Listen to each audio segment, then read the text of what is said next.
Welcome to an episode of r/pettyrevenge, where we share stories of small victories over those who've wronged you. Kick back and enjoy these several stories we are about to share with you, and at the end, make sure to like, comment, and subscribe. Now, on to the stories. And this story is posted by u/zzz-top. Won't move your patrol car to let the ambulance out? I'll let your sergeant deal with you.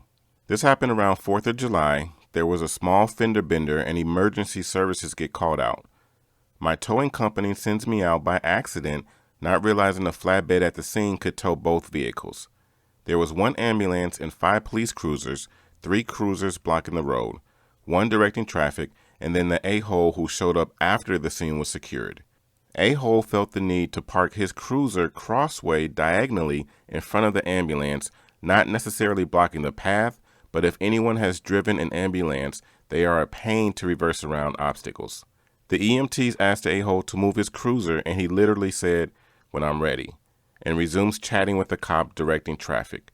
Another cruiser shows up, and it's a sergeant who knew me and the company I work for.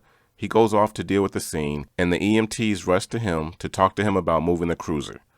I see him stomping in my direction, and then walks to the cruiser, and the door was locked. He called for the cop that pulled in front, and he either didn't respond, ignore, or wasn't aware his superior was there. He looked pissed. He reached for the radio, but then he looked at me and asked what my drop fee was.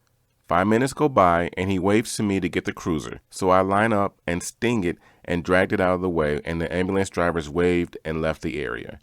He told me to keep the cruiser hooked because he wanted to teach the a-hole a lesson.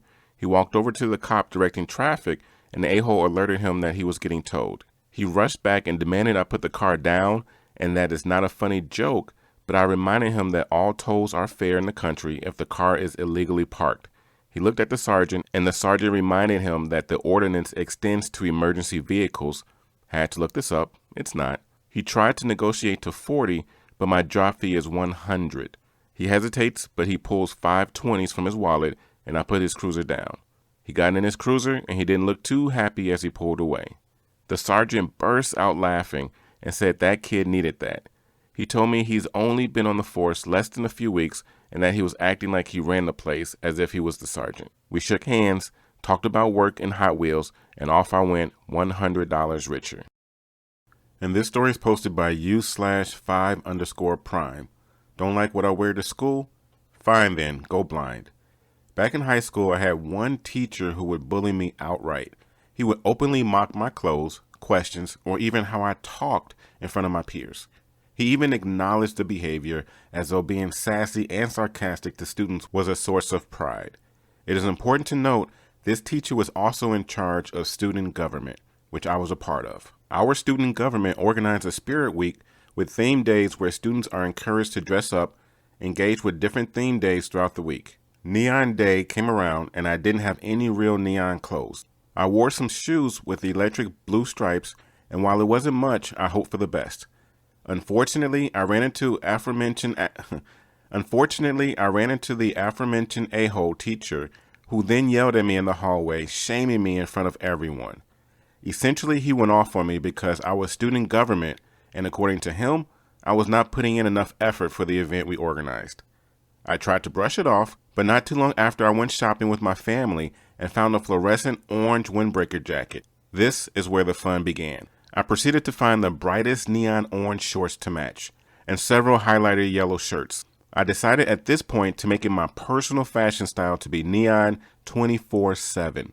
For the first week, the teacher mocked my fluorescent fashion choice. However, after about a week, he realized it was physically difficult to look in my direction and made the mistake of admitting it to me. I knew what I had to do then. I kept this fashion statement going for a year and a half until graduation, frustrating him every day.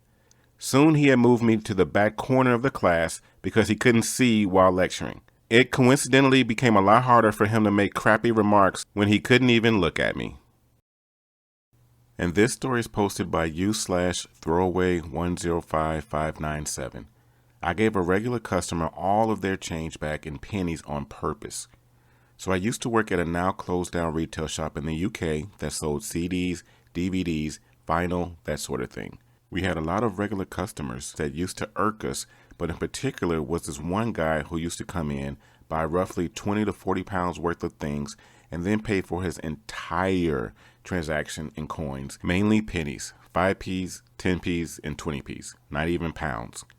Each time we'd have to stand there and count each coin individually, otherwise the tills would be wrong at the end of the day, holding up the queue while he stood there with a smug look on his face making jokes about how long it took us to process the transaction. Now, I'm not the greatest at math. I have dyscalculia, so numbers aren't my strong point. I used to hide when this guy came in so I wouldn't have to serve him because I knew I'd take longer than everyone else to count up his money and put it in the till, and then I'd hold up the queue. This time, there was no one else on shop floor, and the penny guy comes in, so I had to serve him. To my surprise, this time he actually gave me some notes to pay with, and secretly I was thrilled because it meant I could now take revenge. I processed the transaction, and with the smug look on my face, started counting out 12 pounds worth of change in pennies, 5p's, 10p's, and 20p's. He questions what I'm doing, and I say, "Sorry, sir. We have too many coins in the till and we've been told to get rid of them." A lie, obviously. He stands there for a good 10 minutes while I count out his change. Lose count, have to start over again, all the while smiling and putting on my best fake sweet customer service voice. The entire time he's standing there getting red-faced and impatient, tapping on the counter, sighing loudly under his breath until I finished and gave him all of his change. He remained a regular customer, but never paid in pennies ever again. And this story is posted by u/not the same. She kept stealing my washing powder, so I gave her dye. I don't mind when my roommates borrow my stuff. We've all been there. All I ask is that they replace what they take. You drink my milk, just buy me a new milk. It's as simple as that. Unfortunately, my roommate doesn't seem to get this.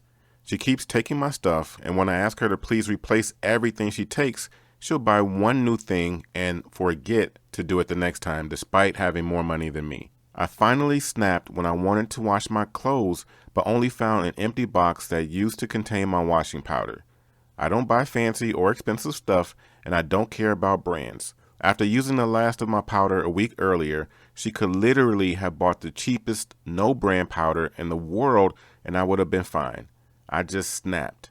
I had told her over and over to not use my washing powder if she wasn't going to replace it, and I just had enough.